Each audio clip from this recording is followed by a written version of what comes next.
Yeah, royal family. Oh, wonderful and, blessed and pleasant evening. As we glorify the life giver and the keeper of life. Yeah, you're in the tiger's nest, of course. Emperor Haile Selassie the First exalted. Being your sound. Hey, this is Rastronomy now, and your astronomer speaking to you. Giving thanks for the holy Sabbath day prayers. Now you're being in the man.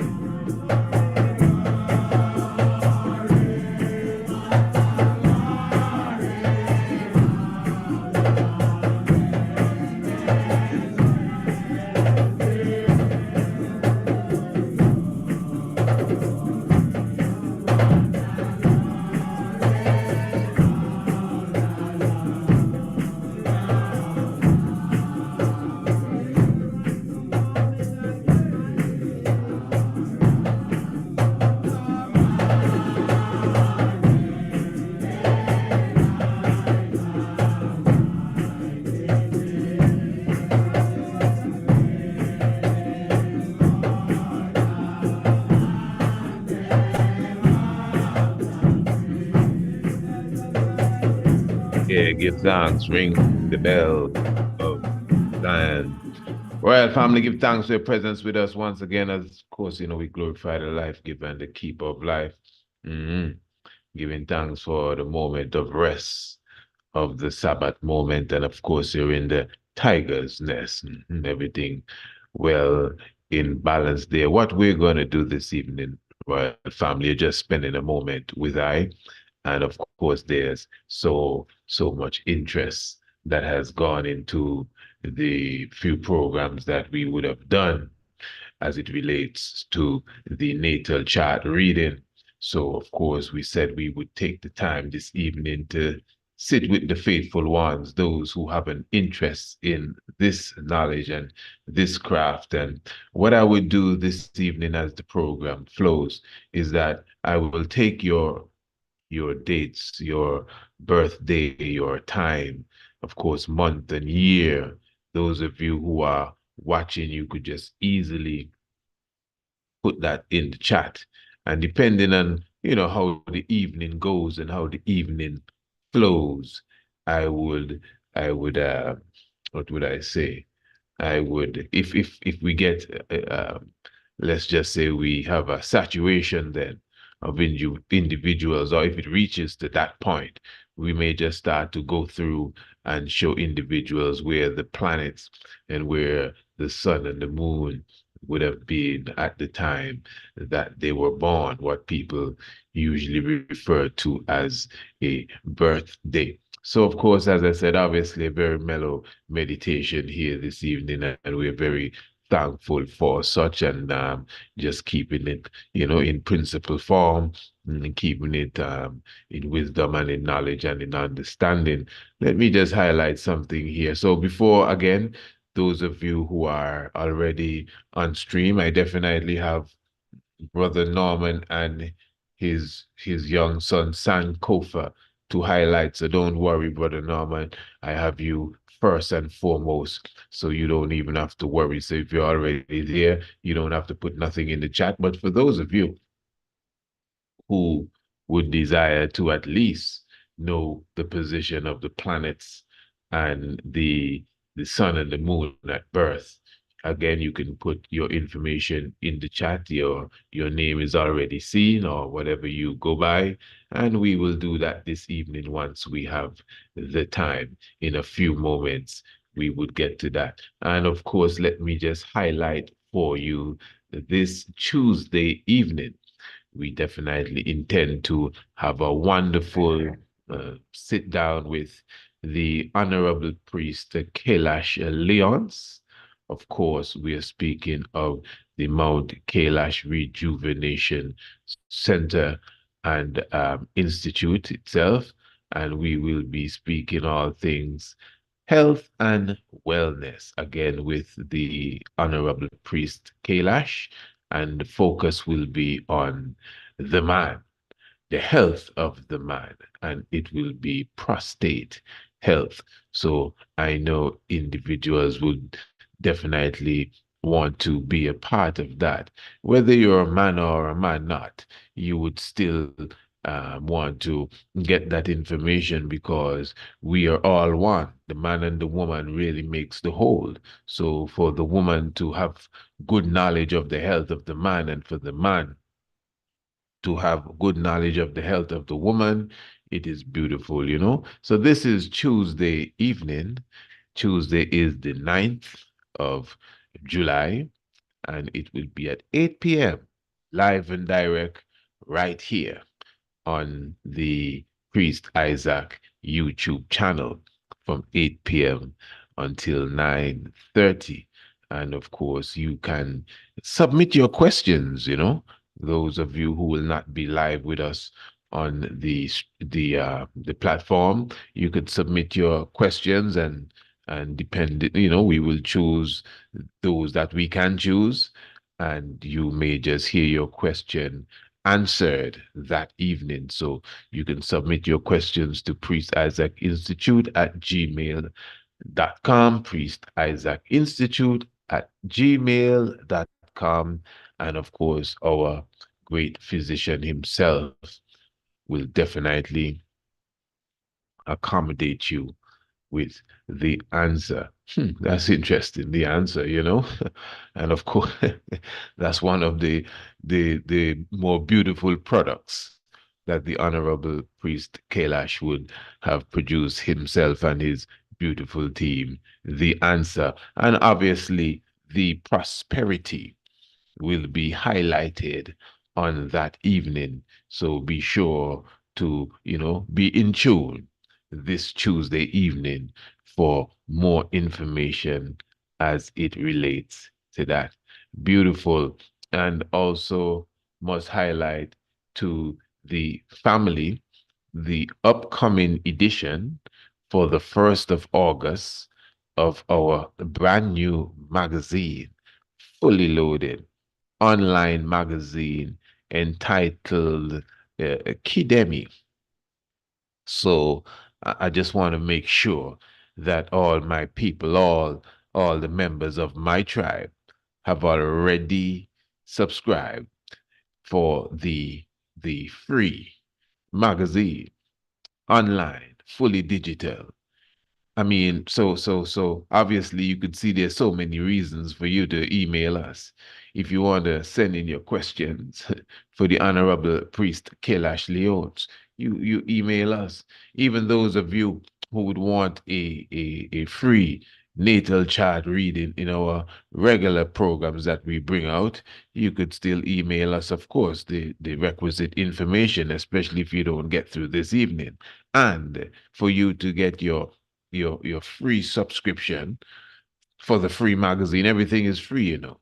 And this is a magazine that will be coming to you every solstice and every equinox. But for our first edition, we are having a special uh, edition, 1st of August 2024. And of course, this is the magazine entitled Kidemi. And of course, for you to subscribe again, email Priest Isaac Institute at gmail.com.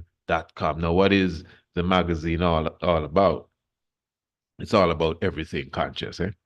It's all about everything conscious. The first edition specifically, we will be featuring Brother Papa Heru. Make sure you get the read of that one there. Also, Marcus Mosiah Garvey, the Cosmic Man. You see, in general now, the magazine itself is more than just a read.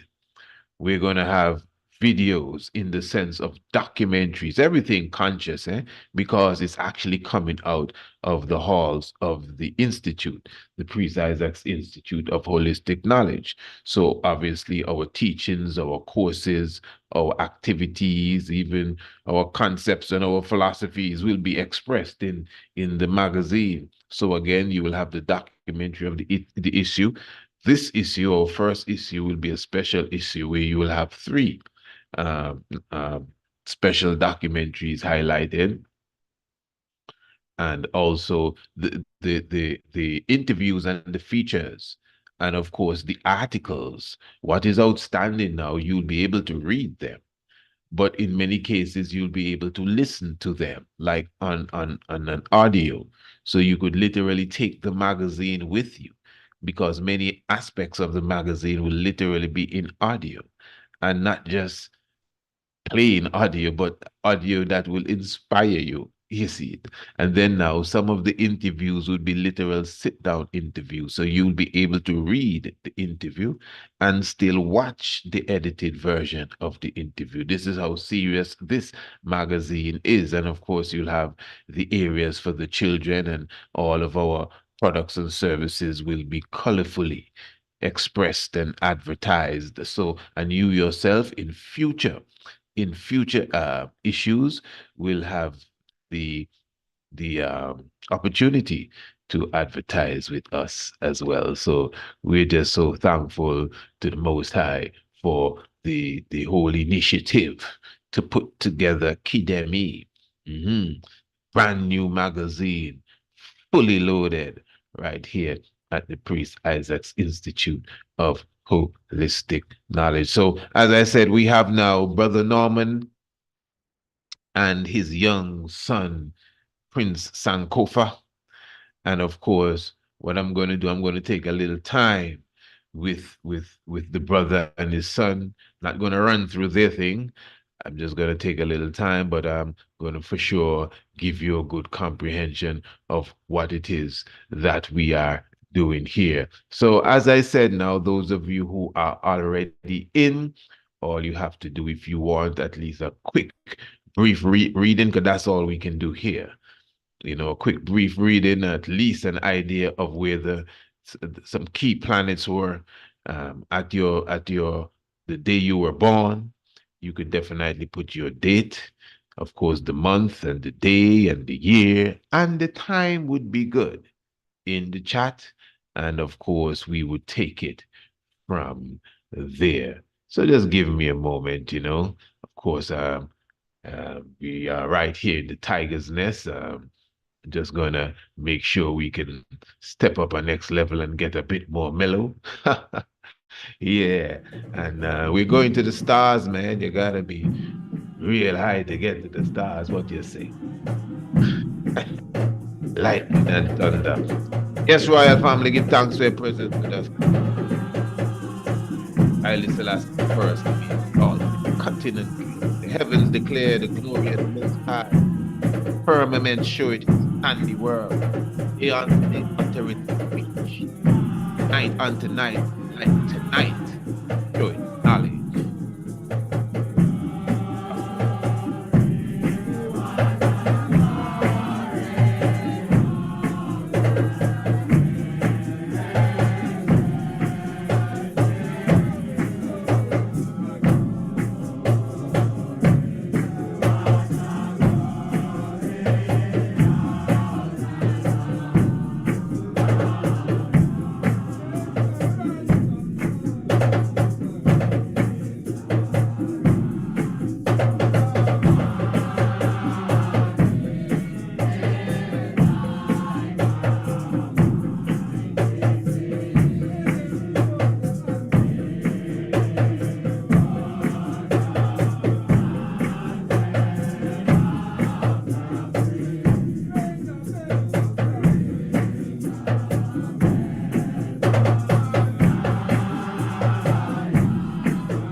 family, what I would like to do first and foremost is to just go through again the relationship between the planets and the signs, and then we will go straight into the the uh, the reading of those that we have in front of us. So the sun is directly connected to Leo, and again, Leo and the sun both stands for and represent confidence and self confidence specifically, and self assurance and resilience, manifestation, self love, and directly connected to the heart. And then the moon now directly connected, the moon, which is the same Kunsu, which is the son of Mutan Amun Ra.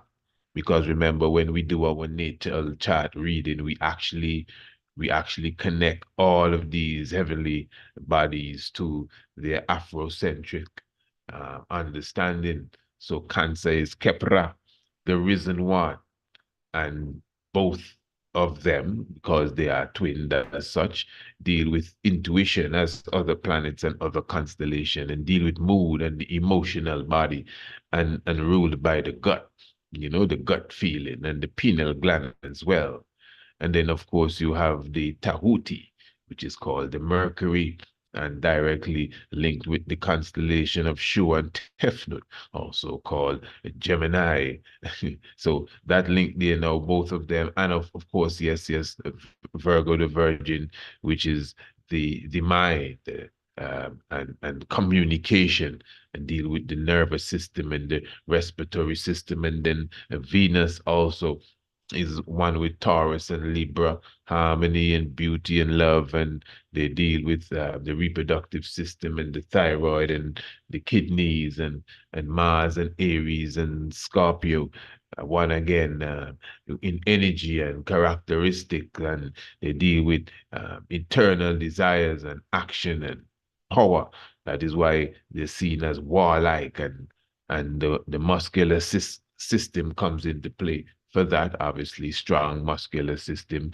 The liver comes into play for Jupiter, who's linked with Sagittarius and Pisces, and deals with vitality and joy and the spirit and longevity.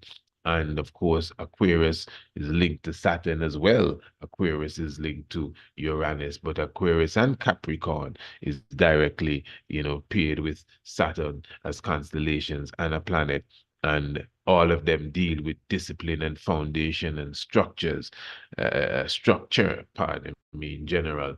And I always highlight the bones as an example, as like, well, the skeleton, the framework of which everything builds upon, the foundation as such, the structure, the discipline. And again, Uranus on the next level, dealing with innovation and higher consciousness, paired with Uranus, which is the mind too. Also, you cannot get away from that, and the electrical system within the body.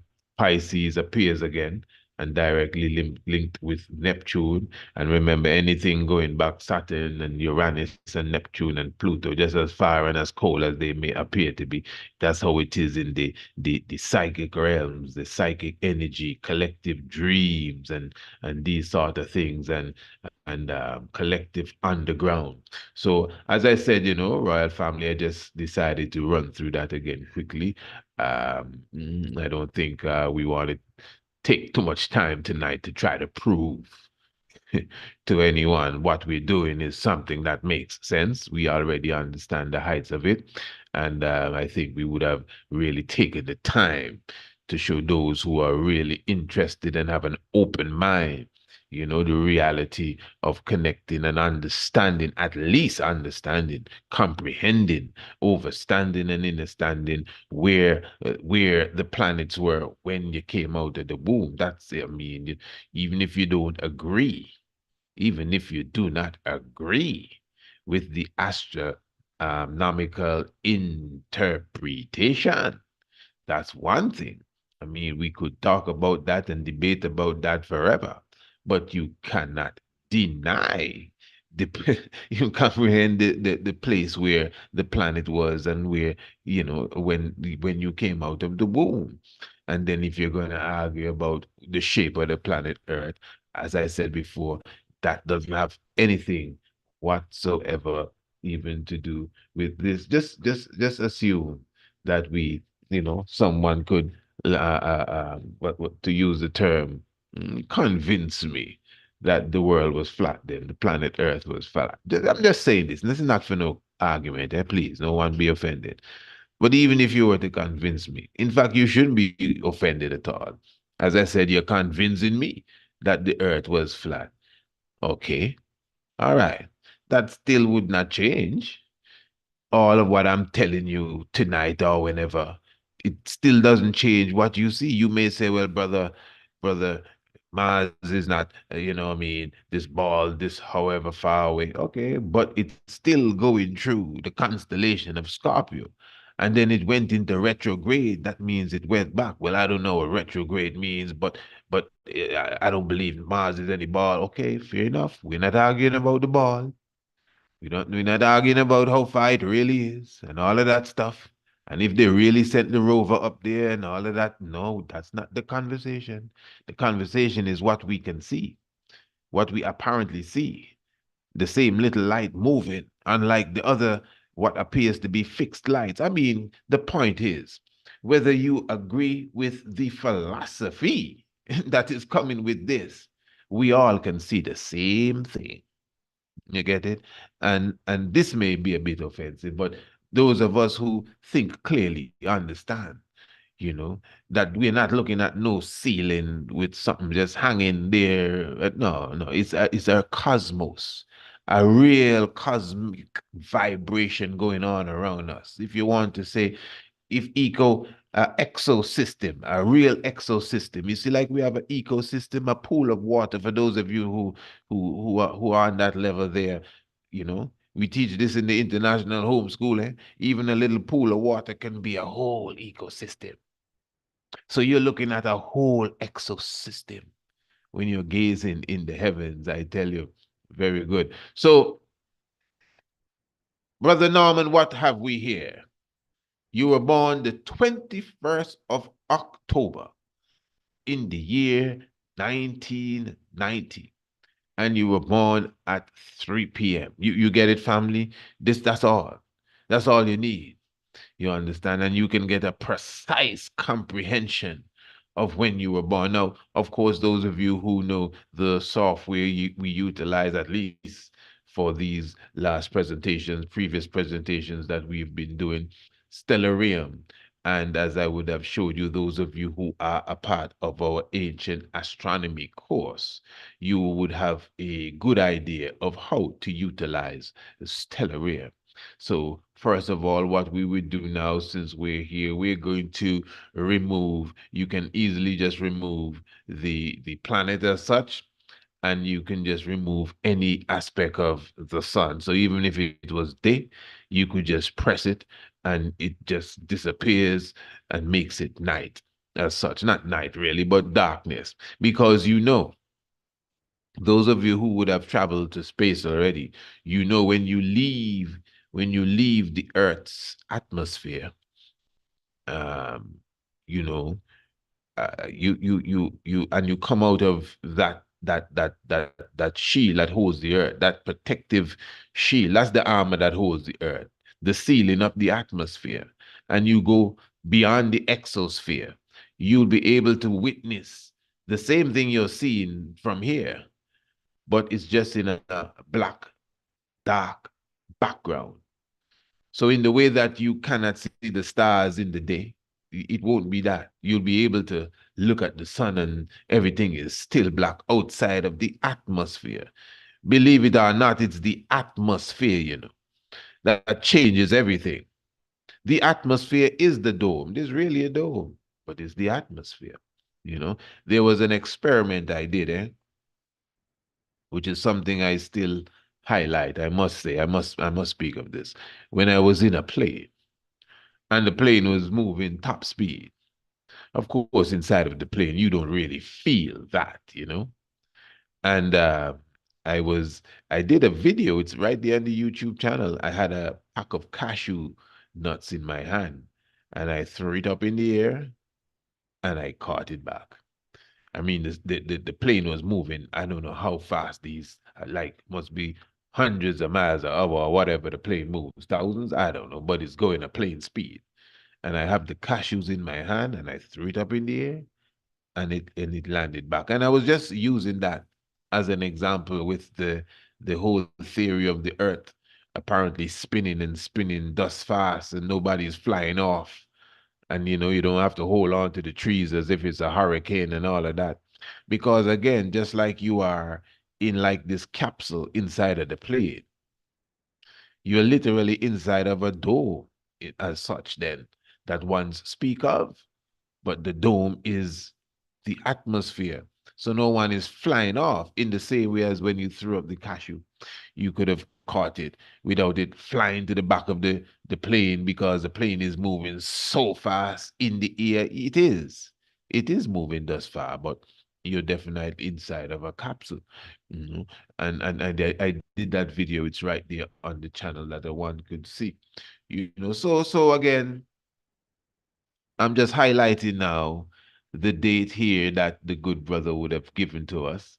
And this has to do again with the day that he came forth. And of course, let me say this again, those of you who would have emailed us, please, it is up to you if you desire to put your name, because I mean, to me, this is still, important information that you're putting out to the world.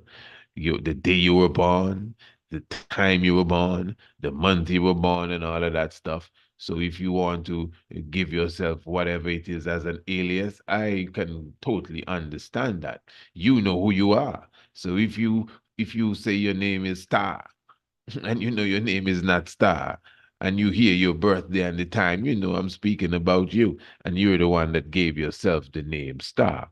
Very good. So what we're going to do now, as I said, you utilize the stellarium. You can put up the dates as we have here, and we go straight to 1990. And of course, October the 21st. So we're dealing with October being the 10th month. It's Oc, but it's really the 10th month. It's not the 8th month. It's the 10th month, although Oc means 8. And it is the 21st day of October 1990. Very interesting time as well. And the good brother was born at 3 p.m. So as you can see, family, everything live and direct here. I mean, just to make sure it's done neatly and nicely for you. And of course, what time in the good brother was born? 3 p.m.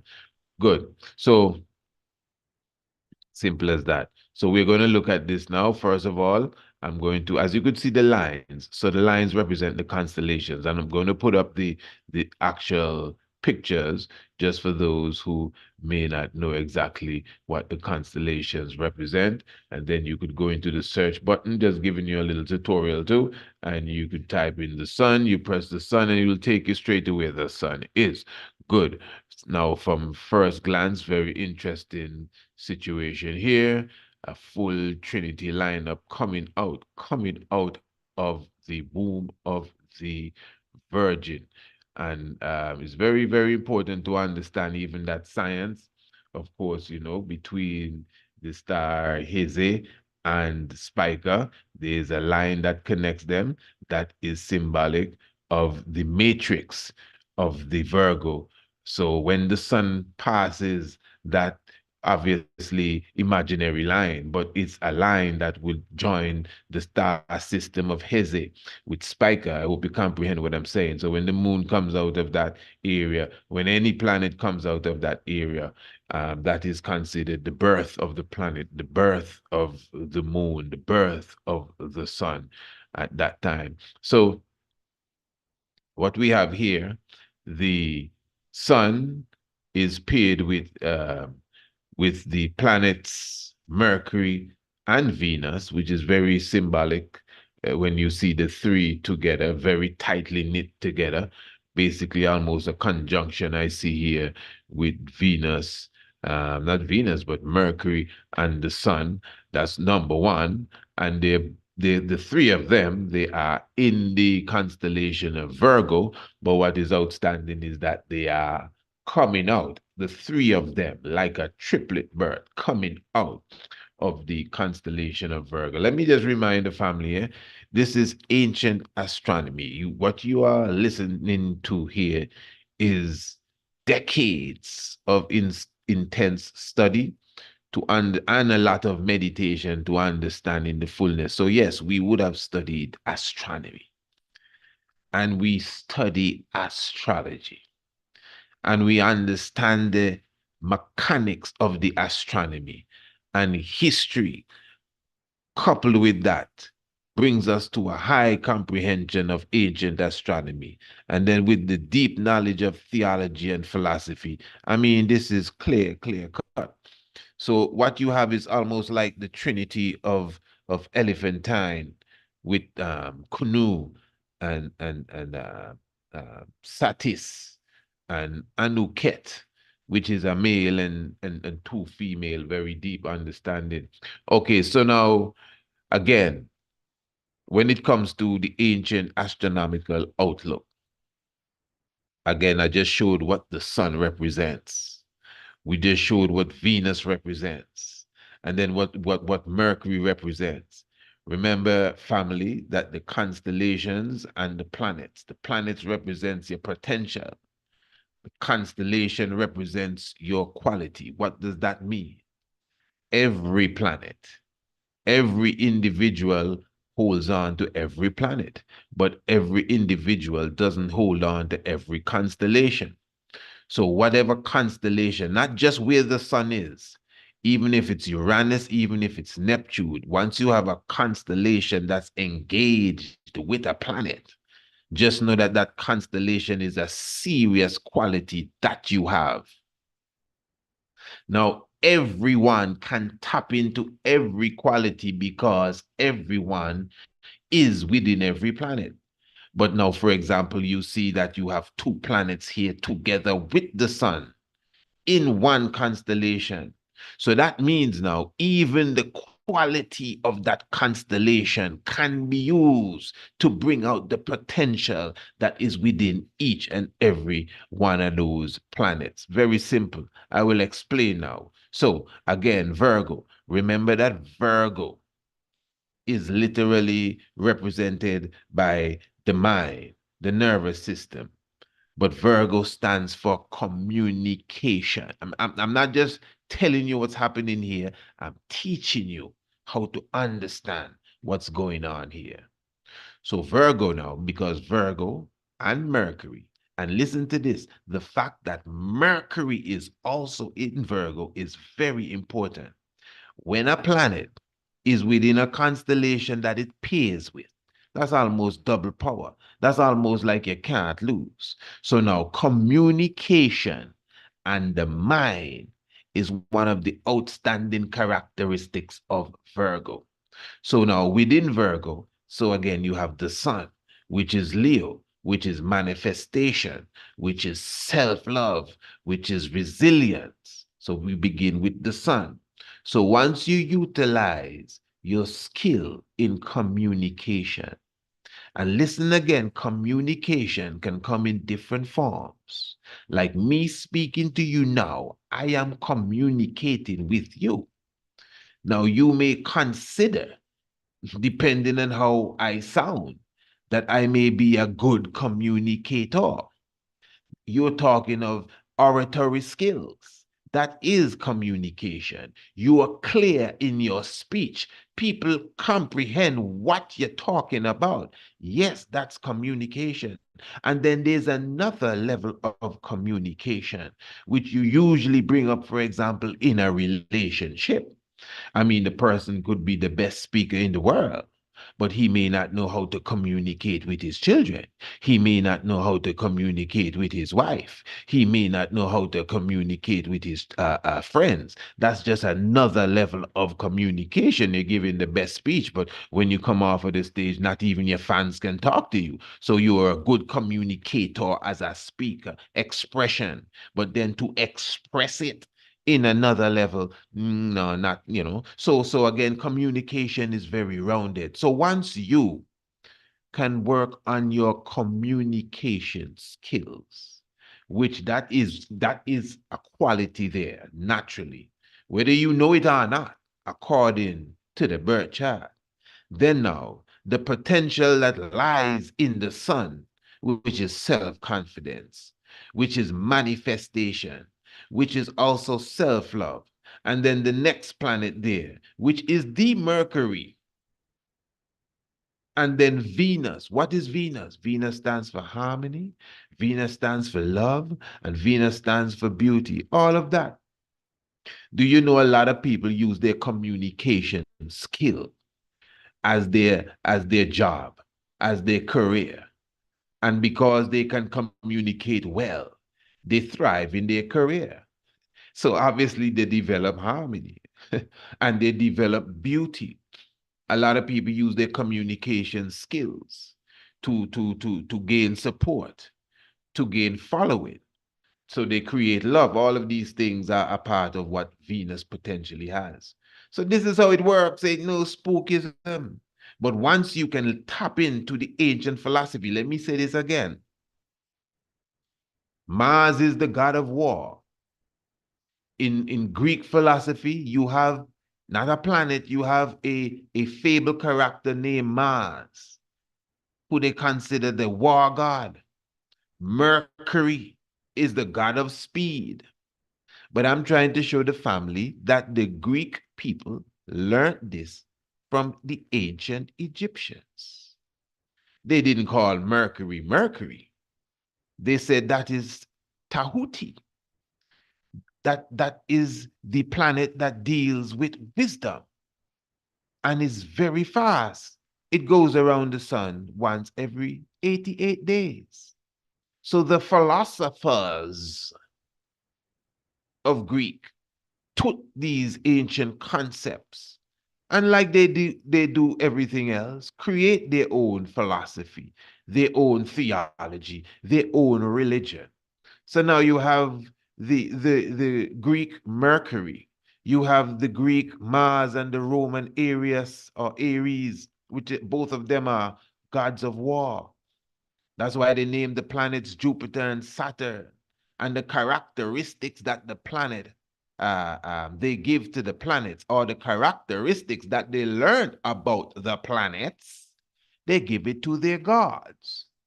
So that's why Mercury is wise. That's why Mercury is the messenger, because it's Tahuti. That's why Mercury is the god of speed. Again, the messenger too, because Mercury, the planet, goes around the sun the fastest. When the Greeks came, they didn't even know Mercury was a planet. In fact, they didn't even differentiate that from all the bright dots that were in the sky. But we taught them that. So don't throw away the baby with the bath water. And I said that I don't want to spend time trying to, convince people that this is an ancient science, but, sometimes you still got to do it. All right, because, you love them so much, you don't want to leave no one behind. So, good. So again, you understand where we are, brother Norman. We're taking some time with you, and we're getting to your son in a moment. And this is just a teaching moment for everyone as well. So let us see where the planet Mars was when you were born. All right. Oh, deep stuff. So Mars now, when Brother Norman was born again, this is the 21st of October, 1990, Mars was lodged in the constellation of the bull, Taurus. And again, just a simple thing, not going to stay too long on it. When you understand what Taurus is all about, that is why I highlighted before I started the planets and how they relate to the constellations. And remember, we have a catalog. We have a catalog entitled Planets, Plants, and Constellations. It's only about $10 or $12 or something of the sort, where you get a well documented again, catalog showing you the planets and what they link to, which planet is linked to which set of constellations, and of course the plants or plants that are related to them as well. So Taurus now, like Venus, has, yes, that energy of harmony and beauty and love. But Taurus obviously is a charging bull.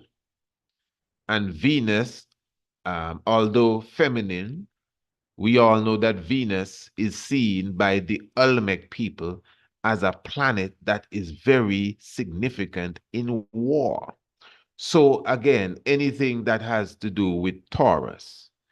That's why when Venus is in Taurus, now listen to this, family. That's why when Venus is in Taurus, you're looking at an individual that should be looking at their military ability. And when I say military, it doesn't mean that you're wearing camouflage and you're joining the army, but the way that you think, the way that you go through Earth, all of these things you put into action to create harmony, to create love, to create beauty. You comprehend. All right. But now we have Mars, which is very similar. Mars is within Aries. And Mars now, as we all know, as they say, is the god of war. Now, the god of war stuff is good, but it's more than just god of war. It's the energy of desire. So when you strongly desire something, you go for it. That's Mars. It's the energy of action. I mean, people that take action may just seem like if they're on the attack. The god of war, it's the energy of power. That's the god of war there again, Mars. So I'm showing you how they work together, and there are a lot of benefits in this. There are a lot of benefits when you utilize the energy. So Mars also has a similar energy when it links with Taurus, as they're both war generals on the battlefield, charging. So when you utilize that energy, the energy of desire and action and power, obviously with the right mind frame, what will it bring about? The same thing that it is in Taurus: harmony, beauty, and love. Simple. Now, when you look at the world of astrology and maybe tarot card readings and these different things, you usually you usually get a reading most of the times that may seem favorable to you. And you may ask yourself, well, how is it that these people never give us any bad news? To be honest, you're not supposed to get no bad news. What bad news can you get when somebody read your stars? When somebody is connecting the planets with the constellation, that you were born. Now, for example, they do have a what's the term here? A craft, a discipline, if you want to call it that, in astronomy or astrology. It's similar to medical astrology, but it's an astrology where they utilize when you were born to tell you what sickness you will get. I said, what kind of foolishness is this? You understand? No, now you may be saying, hey, but no, but priest, this is a very authentic science. So if you were born at this time or that time, okay, for example, I'm showing you what planets is connected to what organs of the body. For example, Jupiter is connected to the liver. So if you're born with Jupiter, I guess in Scorpio, some of these people will tell you, well, you are hellbound to die because of some liver disease. I don't follow none of that stuff there, to be honest. I'm telling you. And again, I'm not being, what do you call it, stiff-necked or conceited, because I would have taken the time to study it. I look into it. I've studied. I take the time, and I cannot follow. I more can see the science of connecting these planets with your healing. And to me, it brings a very this somber sort of meditation on the science of the reading of the heavens. So you are brought into this earth to bring the best out of yourself.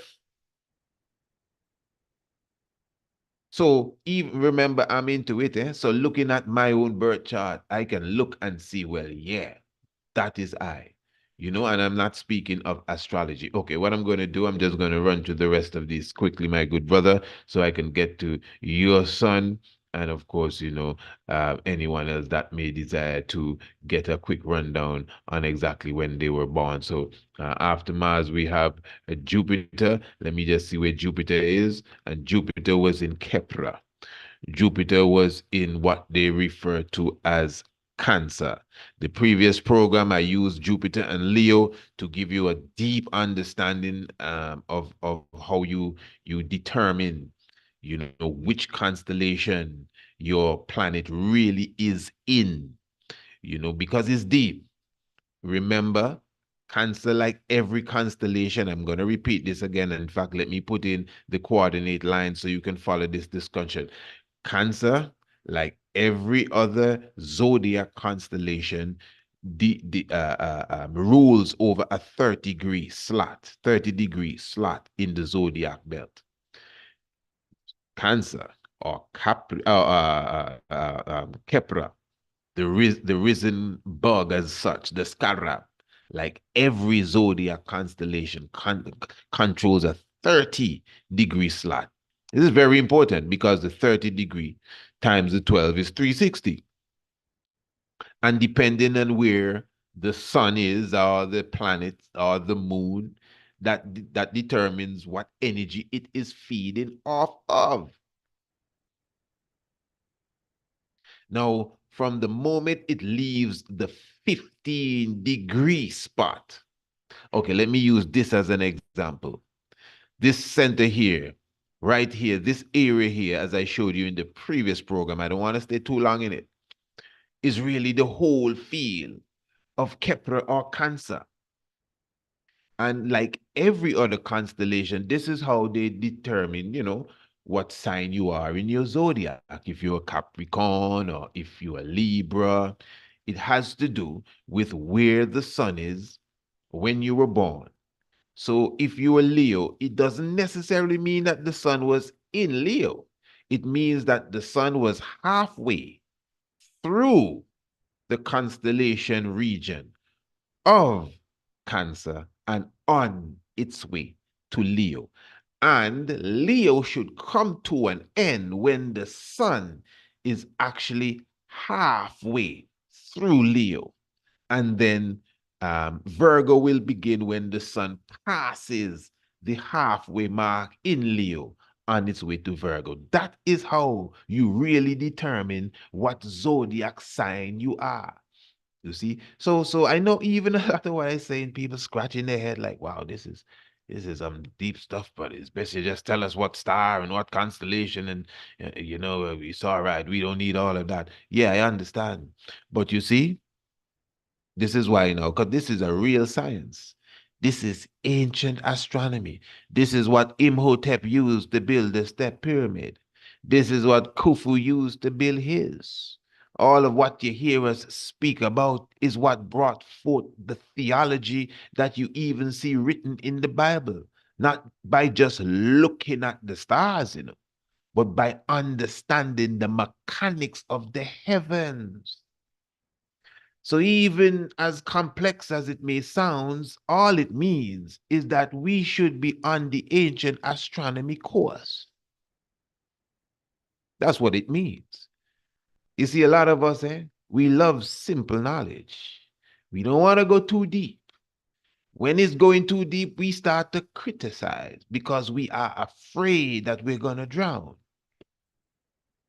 But this is why the swimmers come to teach you how to swim. Because anyone that has gone through the ancient astronomy course has clear understanding of what we are saying. In fact, those of you who have gone through the course and got your certificate must be saying like, I mean, we don't have to spend no time on this. We know this stuff. You know this stuff. Yeah. All right. Now, for sure. Now let us look at Saturn. Let us see where Saturn was when Brother Norman was born. And again, family, those of you who desire a quick short reading. This is really a teaching moment. So Brother Norman is getting somewhat of an extra special vibes. If you're here, you could put the date in the chat. Let's see if we can cover it tonight. And if not, you could still give us an email. Send us an email, priestisaacinstitute@gmail.com.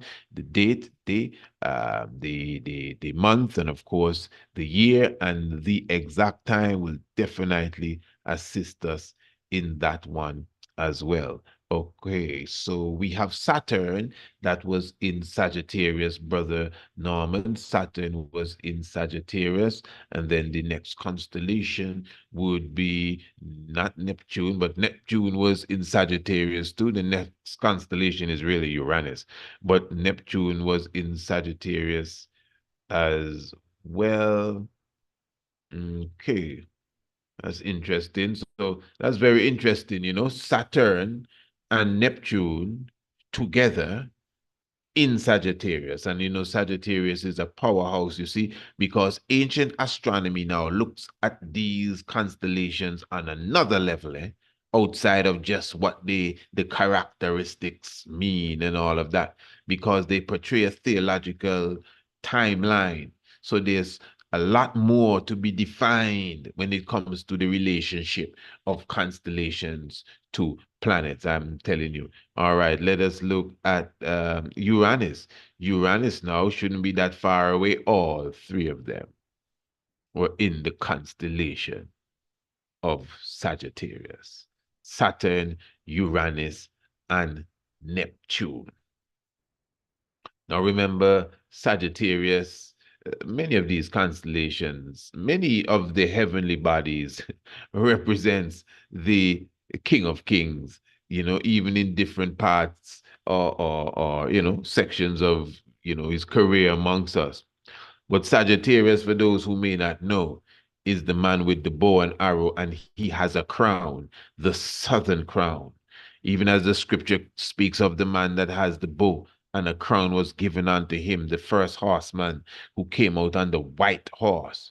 That's why they try to pair Sagittarius as a man, half horse, you know, and Sagittarius specifically, but the horse is Capricorn, the unicorn. Sagittarius is the one that has the arrow at pointed at the scorpion to destroy the scorpion. You understand? So Sagittarius is a very powerful constellation, the one of two constellations that literally has a crown. You have the northern crown and you have the southern crown. The northern crown belongs to Hercules and the southern crown belongs to Sagittarius. And then you have Pluto. Pluto is within the realms of um, Libra at the moment, but yet still very close to Virgo, but it is in Libra's what you would call a domain, and Libra, of course, is Ma'at, which is the balance scale. All right, I could say a lot more about all of this, my brother? I could go on and on just on your chart alone, but in the interest of time, I don't think I could just do that. So we are going to continue here. Yes, Royal Family, as I said, anyone who desires to just get a quick rundown on exactly where the heavens was when you were born, have no fear at all. You can do it right here. You get a clarity, even a bit of astronomical interpretation.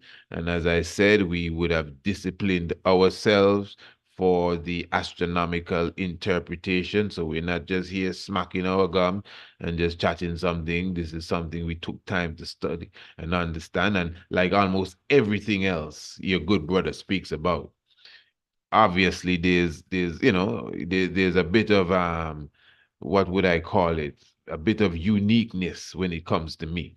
So you don't have to worry about that. That's for sure. So you're not going to hear it like this anywhere else. I agree. But I'm in connection with the ancients. Yeah. The ancients and the ancestors. Just take it from I. So give thanks to that understanding. All right. So where we are right now. All right. 2019. Okay, 2019. off the bat, I can see Saturn is in Sagittarius, my brother. So when your son was born, Saturn was technically where it was when you were born. All of these things you gotta look into too, eh? I would have done charts for mothers and daughters, and you would see a planet exactly. When I say exactly to the exact reading, because you must keep in mind, that you must keep in mind that when you get your natal chart reading from us, you're going to get a precise natal chart reading. In fact, what you're going to be looking at, we're going to give you the coordinates. So you're not just guessing like where the planet is or what constellation you're looking at. None of these things. You're getting the precise reading. In fact, I'm going to show you exactly what I'm speaking about. It's very important that you get a good understanding. And every time I do this, I must highlight um, Brother Mike Duong. Thanks, my brother, one of our top students really here at the Institute in all aspects of what we do. And this is his astronomical natal chart document. He would have given me permission to use it. And this is how it looks for those who order their official natal chart document. All right. So basically, so you see, uh, basically, just like what you see I'm doing here, but this is a more official document, obviously. So you have the sun. We start off with the sun, moon, and planetary positions. We start off with the sun. So you have the location and the constellation. So for example, his constellation was Aquarius. But listen to this, we give you the coordinates. Just like you have coordinates on planet Earth, you have coordinates in the heavens. So you have the right ascension and you have the declination. 21 hours, 54 minutes, 9.55 seconds. And declination is minus 12 degrees, 40 minutes, 6.4 seconds. And also you have a snapshot of exactly what was taking place in the heavens. When we use a snapshot, we prefer not to use the Greek rendition of the pictures as well. So we go through and we do that with every heavenly body, the moon, Konsu, the location. So you get a precise location, and then a snapshot for understanding. Mercury, which is Tahuti, the coordinates, the snapshot, and it goes on until we pass through all the constellations, or I should say all the heavenly bodies, pardon me, which is the planets, the sun, and our moon, all the way till Pluto. We don't care what they say about Pluto. Then we give you the astronomical interpretation. You see it here? We tell you what the planets mean, just like how I'm speaking to you here. But this is more obviously more official. So when you order your ancient astronomy natal chart reading document, this is what you get. You'll get it wherein you can print it, you can share it with your friends and family if you desire, and it's something that you would have forever, and it is official. So I just decided that I would have had to give you a good idea of that. All right, very good. So I'm just showing you now. I would have done charts for individuals, mothers and daughters, and where certain planets were. I mean, they're born totally different, uh, in totally different months. Maybe July, or just using an example, July and September. But where Mars would have been, mother may be 30 years older than her daughter, but where Mars would have been as far as coordinates would be so precise. Yeah, that's deep, eh? All right, let me just run through this quickly. Family, I must say, um, I think we may have to seal soon. I took so much time with the explanation of these, but I'm glad I did such, and I must spend some time with little Sankofa too. You know, uh, he was born in 2019. Let me make sure I have the year correct.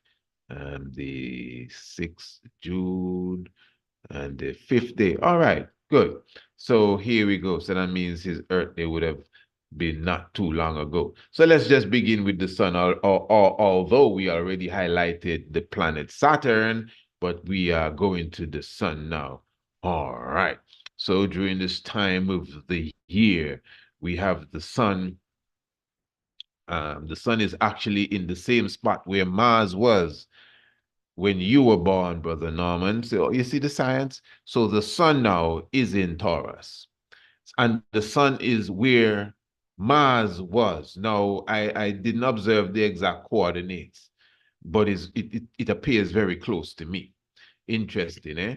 We're not going to waste too much time. Mercury, not too far away, but let's still type it in. Mercury is just over there in the constellation of Gemini. So obviously Mercury is not as close, nor Venus as close to the sun as it was when you were born. But I mean, you're not him and he's not you. But yet still you're him and he's you. As you could see, the sun. The sun is actually where Mars was again when you were born. And Saturn is where Saturn was when you were born, when he was born. So these little simple things, no offense to nobody, but astrology, I mean, which astrologer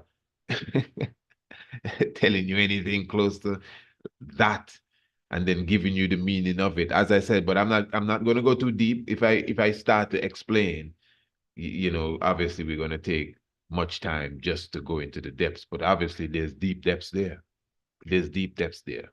Deep depths. Deep meaning. Virgo also in Taurus as well. Not too far from the Pleiades, the seven sisters, and the Pleiades, very symbolic of Hathor. That's where ancient astronomy comes in now. You can't go into Pleiades without going into not just the seven sisters, but the concept of Hathor, Het Heru, the temple of Dendara, and comprehending how Hathor is spread across different Neteru as far as the feminine, like Aset and the Satis, and connected with the same Baset is deep. So all of that science we express because it's ancient astronomy that we're talking about here, not just no star reading and planet reading, some regular old stuff. Yes, so the moon and Mars very much together, very much together, the moon and Mars, right in the center of Gemini, and quite harmonious there, very harmonious, very, very harmonious. That speaks a lot of harmony, with the moon right in the center of Gemini and with Mars too. So it's harmony with some serious defense, harmony, with stern with a stern meditation, no fool around, but yet still very harmonious, very balanced, man. An Akhenaten sort of vibration I'm seeing here with the moon, which is, although it's Konsu, but I could read in this sense here, the moon is that feminine energy that everyone know what the moon represents. And then Mars with that masculine energy of defense and war, and both of them right in the center of Shu and Tefnut, which is Gemini, is very, very, very, very telling there. And let me just return back to the sun too, because the sun, remember the bull or Aries, Taurus, the bull, remember the bull is directly linked to that energy that is carried out by Venus as well. So having Venus in the bull, and again, the bull is a deep constellation, Taurus, eh? Because when you hear them say the cow jump over the moon, it's Taurus they're speaking of. The whole science is right here. Hey diddle diddle, the cat and the fiddle. The cat is the lynx. You can see the lynx here. The fiddle is the lyre. Um, the which is, came before the fiddle and the guitar and all the violin and all of that, banjo. Hey diddle diddle, the cat and the fiddle. The cow jump over the moon, which is the bull when the moon passes through Apis. I keep saying Apis. Well, Apis, yes, Apis, the bull. But Apis the bull is still Hathor the cow. That's why they know what they're saying when they say the cow jump over the moon. That's why the bull has the seven sisters in its horn. And remember the seven sisters from mythology. If you understand, Hathor represents the seven sisters, the cow. Deep stuff, eh?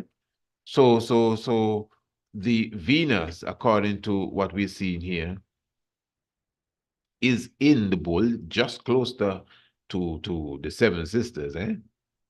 And the sun, again, which was where Mars was when his father was born, is still also in a very critical part of the bull. You know, the horn part. It's very symbolic. So what I'm seeing here again, the sun, you know, it stands for resilience. The sun is like Mars too, you know. The sun, remember, is the sun, the dynamic, the Leo, the lion. The sun is not in Leo here, but it still stands for self-confidence. It still stands for courage. It still stands for determination. It still stands for resilience. It still stands for manifestation. So what is it manifesting? What are you determined to get? Harmony. Yeah. Self-love, because the sun is self-love, and Taurus is love, because Venus is love too. And although Venus is war and connected to Taurus, which is war too, but Venus obviously is directly in line with the seven sisters, the Hathor. So it's a lot there. It's a lot. It's a lot, and I really hope and pray that at least my expression there is clear, because I can understand it's a lot. Eh? Yeah, it's a lot. Now, anyway, let us move on quickly and swiftly. So let us see where the king of planets would be. Across the sky. In the constellation of, more so, I would say, Ophiuchus than even the Scorpio. Now, this is the Scorpio's domain. It's in the Scorpion domain. But because of the northern axis of Jupiter, remember the planets and the moon, they wane in their path, as the sun is a more precise path. So Jupiter is a bit high here, so it is not through the Scorpio. That's another thing. You can't just say Mars is in Scorpio. Okay, it's in the area of Scorpio, but there's a time when it's high northwards, and it's in the serpent holder more than Scorpio, because the serpent holder and Scorpio share the same domain, the 30-degree. Simple thing. Simple thing. So Jupiter, yes, and they're one. It's really a one play thing. Even if it was in Scorpio, it doesn't put a damper on anyone. It speaks to a lot of challenges. That's another thing. But then where those challenges occur, um, the serpent holder will crush that. So Jupiter, there may be challenges to whatever Jupiter defends. Jupiter defends joy. Eh? Jupiter defends longevity. Eh? Jupiter defends spirit. Eh? So passing through Scorpio, especially if it was like looking like it's at the mouth of Scorpio, ones would interpret that in all sorts of way. Like, wow, well, you gotta be careful. This is a good example, as I was given earlier, of the people that do that science, where they read the stars and try to tell you what you're gonna die of. So right here they will be telling you about check your liver, because Jupiter is the liver. You see? And I didn't even look at this reading before I said what I said about a half an hour ago. And look it right here, Jupiter in Scorpio, just as I said, for the good brother Sankofa. But don't worry about that Sankofa, because the serpent holder is crushing the enemy. And you see, when you see you have a star, a planet, or the moon, not a star, pardon me. When you see you have a planet, or the moon, or the sun, well, the sun is a star, in that whole area where you have Scorpio and the serpent holder, that's a serious stuff. Because what is happening here now is that the serpent, it is like a do or die energy that you are coming into here. because the serpent holder is the Christ figure. So whatever is being threatened here by Scorpio, the order that the Christ figure puts down can rescue you. That's basically what it means. Because the serpent holder naturally is crushing the Scorpio or the scorpion, but it is as if you have to accept that you have a friend in the serpent hole. I know it sounds a bit like church here, but it's just the it's just the reality of the universe. Yeah? Because remember, as a human, you're supposed to know how to tap into the God within. That's why you pray too. There's a God within and a God without, around you. That's why you reach out to. Remember, we read the prophecy of Ezekiel when the Most High told him, go and speak to the wind.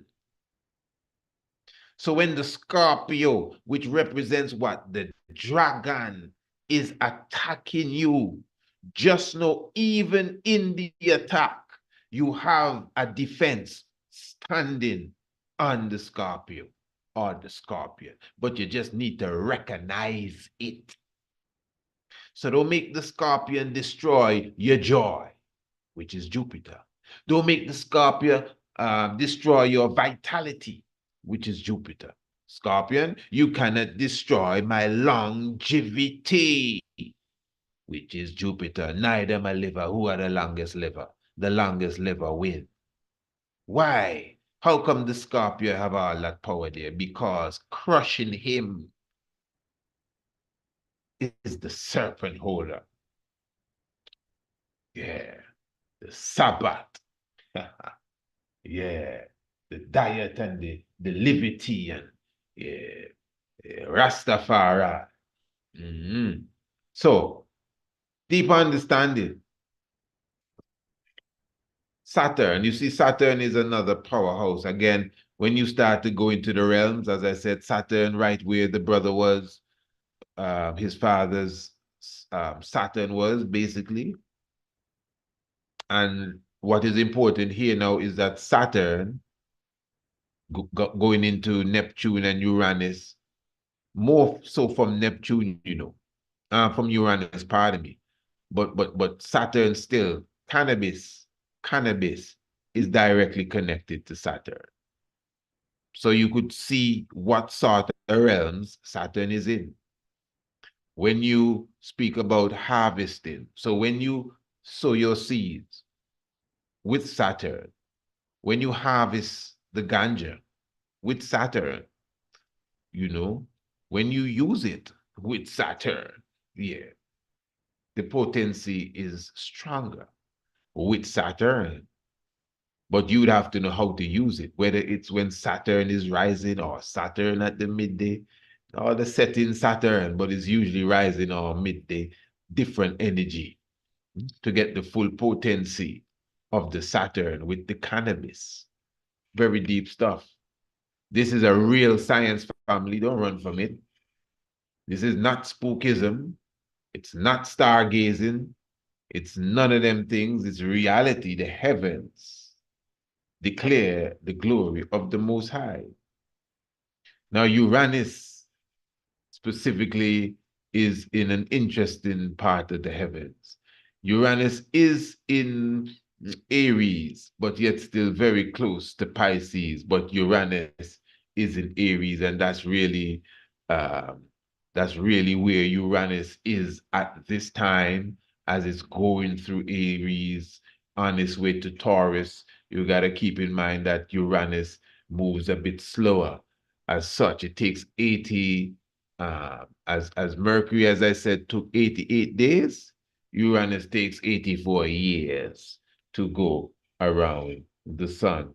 Then we have Neptune now. Neptune is in the Aquarius constellation. Neptune is in the Aquarius constellation. Again, this is for young Sankofa. And then Pluto would be the last stop on this edition here. And remember, when we do the natal chart, and Pluto also is with the star and the planet Saturn in the constellation of Sagittarius. Yes, very important. And remember, when we do the natal chart reading now, family, what I think I should tell you, you see, there are a lot of things that would be taking place in the heavens outside of just maybe an alignment. So it's very important that we consider the whole understanding that many things could be taking place, not just where planets are, but comets, meteor showers. So I look for these things.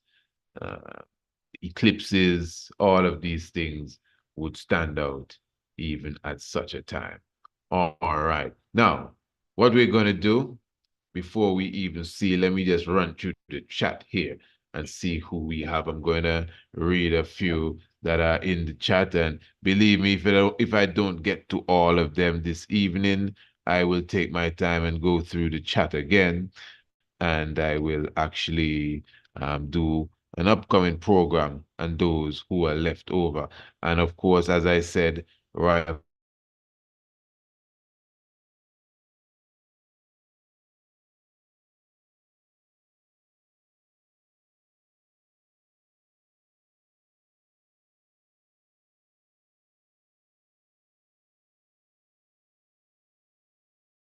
My royal family. Let me explain this. The thing with the time is that, for example, more so in the case of the moon and Mercury to some degree, but more the moon than anything else.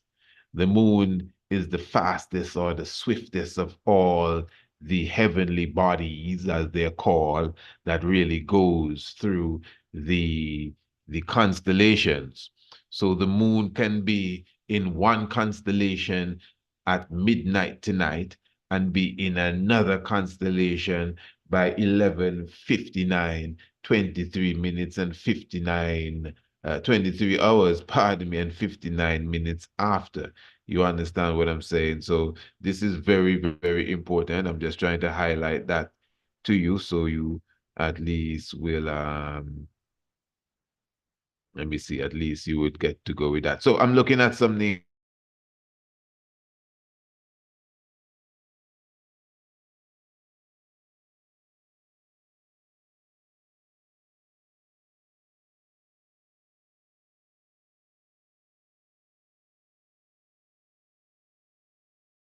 when you were born. Now, what I'm going to do, family, I'm just going to, in the interest of time, just give you a quick look at where the heavens was when you were born. And then, of course, you got to take it from there because, as I said, it's just a clear understanding. Listen, the best thing, obviously, is to get an official natal chart document.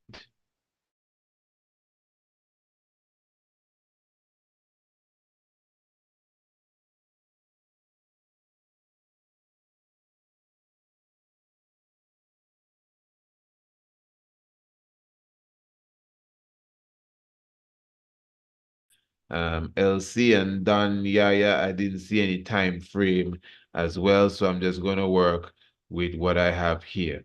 All right. So anyway, let us just go through this quickly. But family, let me encourage you, get a copy of the document that highlights your natal chart. Read it. Very, very important. And of course, you visit our website, priestisaacinstitute.com, priestisaacinstitute.com, and definitely get an official reading. All right. So what I'm going to do here, I'm just going to run through family where the heavenly bodies were. So I'm starting with LC.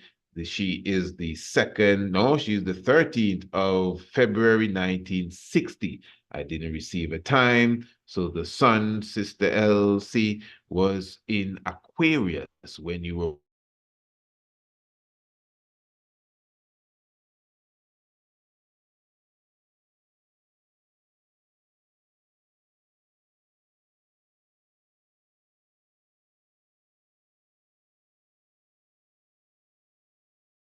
for sure.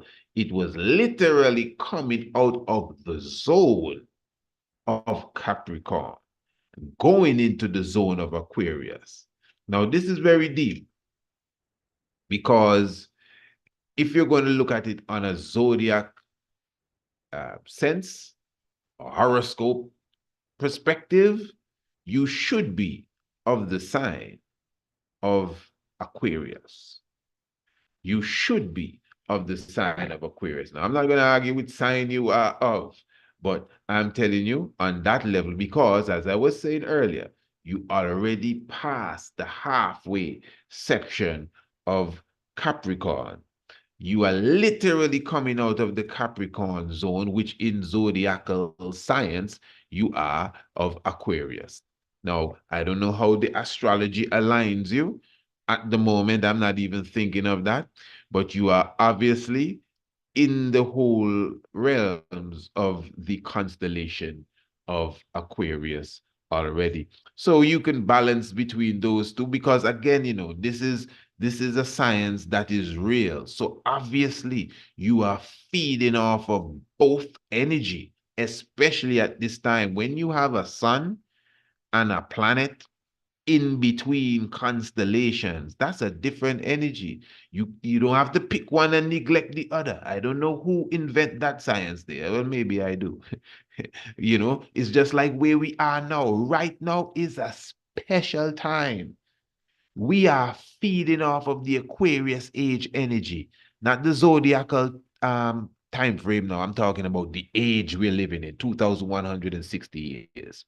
We are feeding off of the Aquarius age energy, for those of you who believe in that. And we're still feeding off of the Pisces age energy.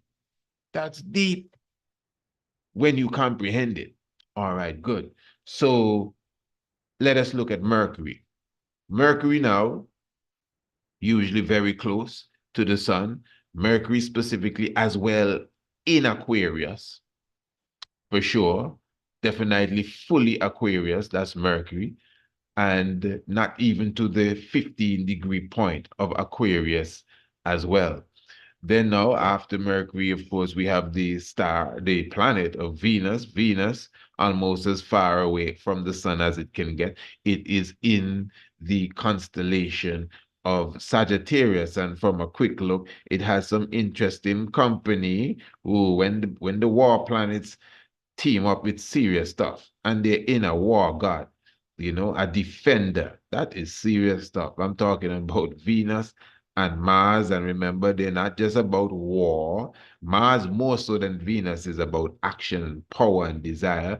And Venus has a lot of love quality and beauty quality. And teamed up with Saturn, Saturn is at a very pivotal point right here. This is what you call center point in the constellation of Sagittarius. All right, so we already covered Mars, so we don't have to go to Mars. We already covered Saturn. We don't necessarily need to go to Saturn. Let us see where Jupiter was, Elsie, at your birth, not too far away, but it is still feeding off of the Sagittarius energy, but coming out of the, I would say, the Scorpio and the serpent holder energy. They would say Scorpio, but I would not forget the serpent holder, especially because Jupiter is extremely high in its movement at this time. So that's very important. Let us also look at the star now, the planet of Uranus, because we already looked at Saturn. So let us look at Uranus. Uranus is, remember again, when you start to hit these planets here, you're going into a different zone. Oh, we didn't look at the moon. I'm coming back to the moon here. But Uranus now specifically is in Kepra, definitely in Kepra on its way to Leo, but it is in Kepra. It would have passed the halfway center of Kepra, but it's still feeding off of Kepra's strength on its way to Leo. We didn't mention the moon at all. Moon is at a very critical spot. Not only is the moon in Leo, the moon is right next to the beauty star, the outstanding conquering star known as Regulus. Very good. Then now let us look at Neptune. And Neptune is, uh, at this time, is just at the feet of Virgo. When you hear the scripture speaks about the moon was under her feet, is at the feet of Virgo, Neptune, but do not take Neptune away from Libra, the balance or Ma'at. It is very close to Libra and yet still at the feet of Virgo. And remember, I explained the science of Virgo and Pisces and Aquarius, these three constellations that literally go beyond their boundaries. Virgo goes beyond his boundaries on both sides. It's a very deep, deep science to get into right now. We would have covered a bit of that before. And then also Pluto will take us to the Leo. Pluto is in Leo at this time, and we are talking about in 1960, Elsie? Pluto actually in Leo. Pluto is like right in Leo on the back of Leo. And Pluto is Osiris, That's why they try to destroy Pluto from the whole aspect of the heavens. And Pluto is a star. And okay, Pluto is a star, and I see you have the anihelion meteor shower, antihelion, pardon me, meteor shower taking place in Pluto as well at the same time, in Leo as well at the same time of your birth or the day that you were born. That's interesting because it's not too far away. It's like on the other side of Leo in comparison to Pluto. All right, that's what you call a full reading, even if I didn't give you an astronomical interpretation, because I didn't, you don't even know. As I'm saying all of this, it's just eating at me to explain everything that I see, but I can't. I mean, in the interest of time, but I'm just trying to show you the depths of it. Now, even if I did not say where or what the position of a planet in relation to a constellation means, just the fact that I would have given you every planet and exactly where they were, I mean, that's depths. And I did not even give you exactly where they were. To give you exactly where they were, then I'm going to have to start to go into what you may call it, the coordinates. I would have to start to break down um, right ascension and declination. So that's very, very deep. All right, royal family, let us continue here. So I'm going to look now at it's your turn here. I didn't get a time for you as well. And then after you, I think we would have to seal this for the evening. I must say, uh, what I would do, I would take the time to go through the chat afterwards, go through the comments. I would take all the dates that are there. And what we would do, we will continue to give everyone an idea of where they were officially. Those of you who are fortunate enough to get a quick reading, a brief reading, hey, count yourself fortunate enough. But again, everyone has the opportunity. Everyone has the opportunity to get a proper reading, a proper, document, as I said, instead of just a quick YouTube, quick look the sun here, look moon here, and all of that. A proper reading would be the natal chart, documental reading. All right, fair enough. Now you're looking at the sun in Aquarius. Let me just see something here. I'm purposely taking away the I'm purposely taking away the the the drawing just to see something here. All right, because you see the astronomy, the stars are so precise, extremely precise, eh? I'm telling you, but the drawings, if you just look at it, it may confuse you. It looks like the sun is in the path of the water. according to the artist's rendition. But that is not so according to the constellation. So I was just looking at something there. But anyway, so the sun is obviously in Aquarius, and we can obviously see Mercury right there in Capricorn, coming out of Capricorn, going into the Aquarius energy. I would still tag Mercury with a bit of Aquarius energy as well. Don't run from it. Venus should be somewhere close by. It only makes sense. Yes, Venus is all the way up here, paired with Jupiter, very much paired with Jupiter, and they're both in the Pisces energy, yet still going towards feeding a bit off of the Aquarius energy, but I would give it for sure to Pisces. That is Jupiter and Venus. So let us see where Mars would have been at your birth. That is Danyaya. And at your birth, we have Mars. Yeah, boy, some serious warriors here. Mars literally, you see, you have to count these spots. These spots are key spots. You know, this is very close to the black hole of our galaxy, the Milky Way. And I see Mars, Uranus, and Saturn very close to that point where the arrow of Sagittarius actually points to, which is the celestial galactic center, which is the center of our galaxy. That is where the sun was when we had the alignment of the sun and the earth and the center of the Milky Way, which was on the 21st of December 2012.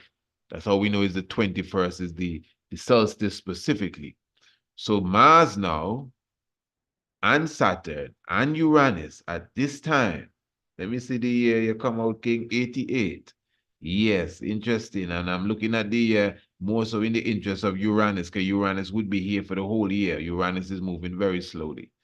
But Saturn and Mars will move on in Mars case a couple of days, Saturn a couple of weeks would be out of there, basically. So yeah, interesting. All right. Did we look at Jupiter as yet? Let us see where Jupiter is. And of course, itching at me to explain, but just in the interest of time, of course, yes, we touched Jupiter already. We almost cover everything with you, Brother Don. Yeah. Let's see where Neptune would have been if I was to hazard a guess, Bob. Yes, I. Interesting, eh? Yes, I. So Neptune, all of that is in the same area there of Sagittarius. I'm coming back to that. I'm coming forward to that. Let me just check Pluto first. I'm coming forward to that. That deserves a reading. I can't just go away and, oh, yeah, beautiful. So you see Pluto there at the feet of Virgo, in the same way as the scriptures would say, and the moon was under her feet. Well, Pluto was under her feet, and Pluto is exactly on the hour line that represents the center point of Libra. That's a lot of balance there. This person should have a lot of balance about them, a lot of understanding, especially when it relates to things of a deeper nature, things of a cosmic nature. I'm telling you, because it's Pluto. And it's well balanced in Libra, which is the scales, my art. Seriously balanced, although it's elevated somewhat in its declination. All right. So Sagittarius now, of course, just stands out, as I said earlier, interestingly, just stands out as a defender for sure. That's Sagittarius. But Sagittarius is still a constellation that it's the king of the Jupiter is the king of the planets. Sagittarius is linked with Jupiter as well.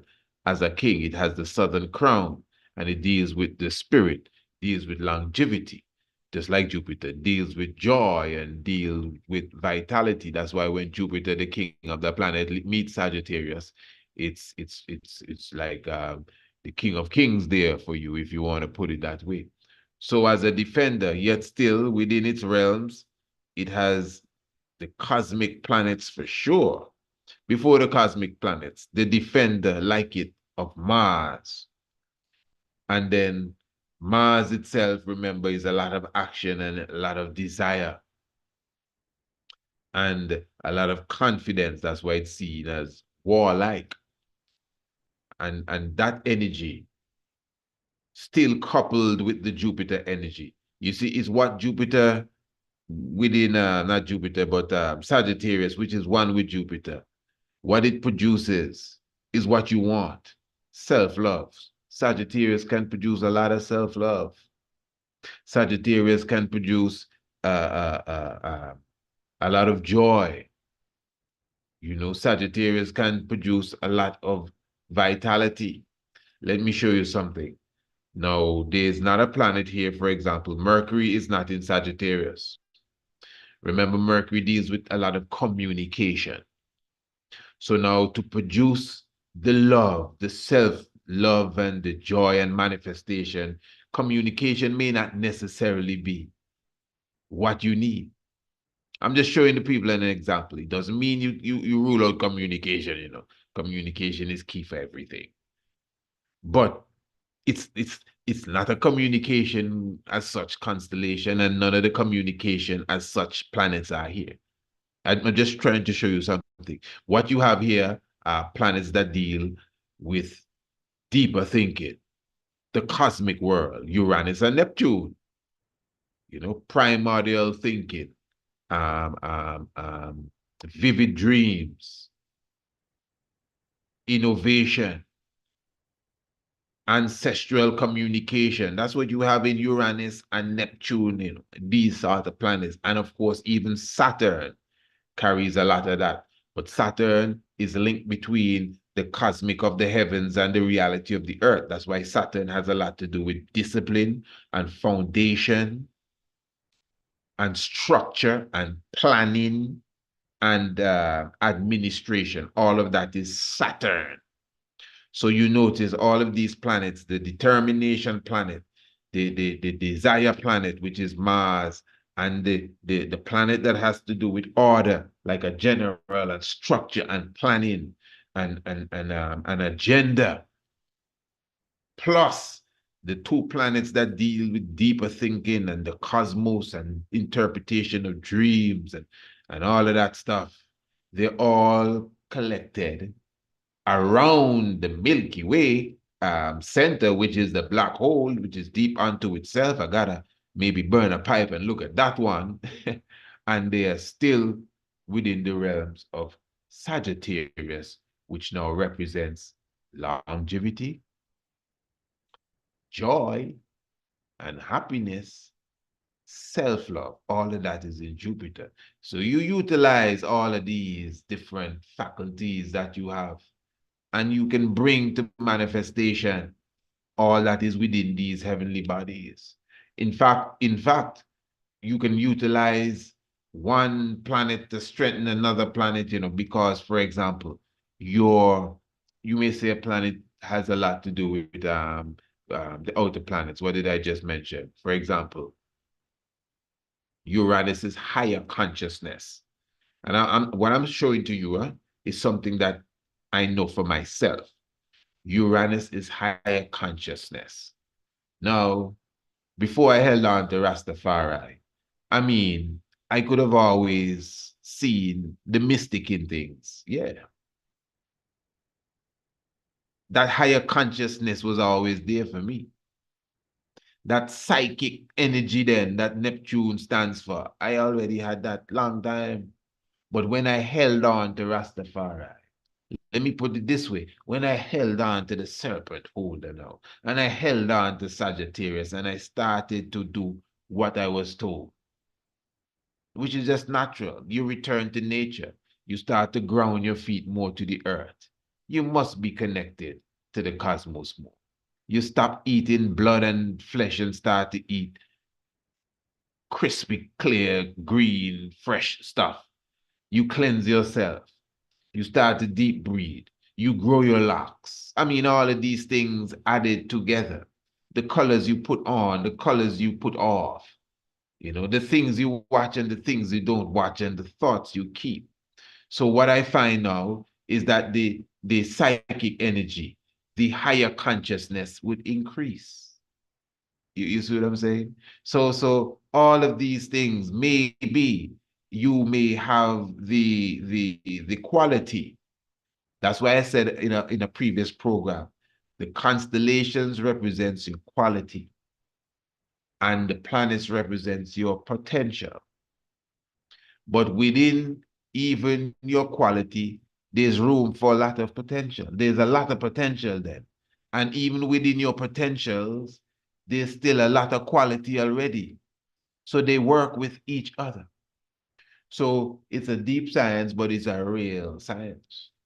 And as I said, family, I would more encourage that an individual get a copy of their own natal chart document, and for yourself, something you can study with understanding. It's always a pleasure for me. It's a lot of work, I'm not afraid to say. But anything that is done properly, I mean, I when I do these natal charts, because you spend your money for this, I want to make sure you get the best, uh, you know, results for your input. So I'm going to make sure, especially with the astronomical interpretation, that you get a good understanding of what each position of each planet, moon and the sun, has to do with the constellation that is connected with, and your whole birth. So for those of you who are interested in an official chart, you know what to do. You either email us, priestIsaacInstitute@gmail.com, priestIsaacInstitute@gmail.com, or you can just visit the website straight. That's priestIsaacInstitute.com, and you will definitely get your own personal document right here, all the time, right here. Yes. But again, family, even though you may not have heard your chart reading tonight, what I would do, as I said, I will go through the chat again, and I will, those of you who would have put your date, and those of you who will email me as well, I will make sure I do my best to cover all of them at some time, as soon as I can. So just keep looking out. That's why you need to not only subscribe to the channel, but you need to put on that notification bell. So when we are on live or premiere or just put on a video, ding, ding, ding, you get it, because the next video may have your name on it, because I already peep at the chat, and I see a lot of, I scratch when I say that there, I see a lot of people putting their dates. So I know I have some work to do, but it's a joy, man. Believe me, it's a joy, once, to make people happy. Obviously ones would be happy to know exactly what position was where when they were born, but I think you would be much more happier if you get a more precise reading as it relates to your natal chart. Family, I gotta remind you, Tuesday evening, this is another reason for you to email us. Email us your question for the great physician himself, the Honorable Priest Kailash Leonce. Tuesday evening, he will be with us right here on radio and TV. Yeah, that's the YouTube channel, by the way. And of course, we will be speaking of health and wellness, all things health and wellness. And the focus will be on the man. The focus will be on the man, and we'll be speaking of prostate health, and of course, all the women are invited as well, because when we focus on the woman, we expect the brothers to be there too. And this will be Tuesday, the 9th of July, 8 p.m. To 9:30 p.m. So send your questions, those of you who have pertinent questions, to Priest Isaac Institute at gmail.com, Priest Isaac Institute at gmail.com. And for sure, if you are fortunate enough, not lucky now, we don't love the word lucky. Lucky is the devil, you know. That's what some old people used to say. Who's lucky? Lucky is the devil. Lucky is like it's short for Lucifer. So if you're fortunate enough, you'll definitely be in a position to send us to get your question read, basically, on the air, definitely, with the Honorable Priest Kailash Leons. All right, Royal Family, give thanks for your presence. Remember, those of you who want a quick, brief reading on air, keep sending in the information. Don't worry. I will definitely find the time sometime to make sure we broadcast that for you. But again, those who want something a bit more official. Do you want an accurate natal chart reading to know the true position of the sun, the moon, and each planet at the moment that you were being born?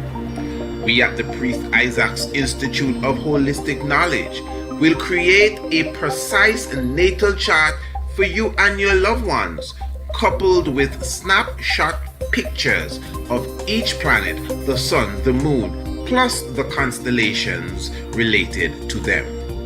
In addition to this, we will be giving you a detailed report of the alignment of planets to the constellations and its full meaning, not from an astrological perspective, but from an ancient astronomical perspective. You will have this report for the rest of your life and can share it with your friends and your family. To order your accurate natal chart today, visit our website, priestisaacinstitute.com, or email us, priestisaacinstitute@gmail.com. Blessed.